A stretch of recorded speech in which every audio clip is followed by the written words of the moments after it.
આજે વસંત પંચમીના દિવસે Mehta group of school આજે છઠ્ઠી શાળાનું લોકાર્પણ થયું છે. માનનીય મુખ્યમંત્રી શ્રી ભૂપેન્દ્રભાઈ પટેલ, વૈષ્ણવાચાર્ય પરમ પૂજ્ય ગોસ્વામી 108 વજરાજકુમાર મહોદય, ગાયત્રી ઉપદેશક હર્ષદ બાપા, સાથે જ જિલ્લાના તમામ ધારાસભ્યો ધર્મેન્દ્રસિંહ, કેતન ઇનામદાર, ચૈતન્યસિંહ ઝાલા, જિલ્લા પંચાયતના પ્રમુખ ગાયત્રીબા, ઉપપ્રમુખ, કારોબારી ચેરમેન, વડોદરા તાલુકા પંચાયત પ્રમુખ, ડભોઈ તાલુકા પંચાયત પ્રમુખ, વાઘોડિયા તાલુકા પંચાયત પ્રમુખ, ડભોઈ નગરપાલિકા સહિત આગેવાનો પણ ઉપસ્થિત હતા.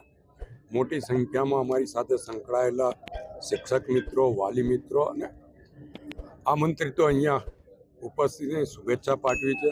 તમામનો દિલથી આભાર માનું છું. શ્રી ભૂપેન્દ્રભાઈ પટેલના હસ્તે કરવામાં આવ્યું.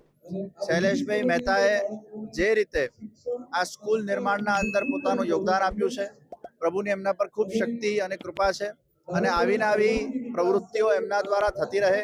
રાજકીય પ્રવૃત્તિમાં તો આગળ છે જ, પણ સાથે શિક્ષણ અને સામાજિક પ્રવૃત્તિ પણ શૈલેષભાઈ દ્વારા ખૂબ સારી રીતે કરવામાં આવી રહી છે અને એમાં વિશેષ સાથ સહકાર એમના ધર્મપત્ની મીનાબેન મહેતા અને એમના પુત્ર રત્ન ધ્રુમિલભાઈના માધ્યમથી જે રીતે આ સેવા યજ્ઞો આગળ વધારવામાં આવી રહ્યા છે તે જોઈને ખૂબ જ પ્રસન્નતા થઈ રહી છે. બસ અમારી અને મુખ્યમંત્રીની એ લાગણી છે કે ભવિષ્યના અંદર આવી 11 સ્કૂલોનું અહીંયા નિર્માણ કરવામાં આવે અને શિક્ષણ જગતના અંદર એક નવું કીર્તિમાન સ્થાપિત થાય. બસ એ જ પ્રભુ ચરણોના અંદર અભ્યર્થના.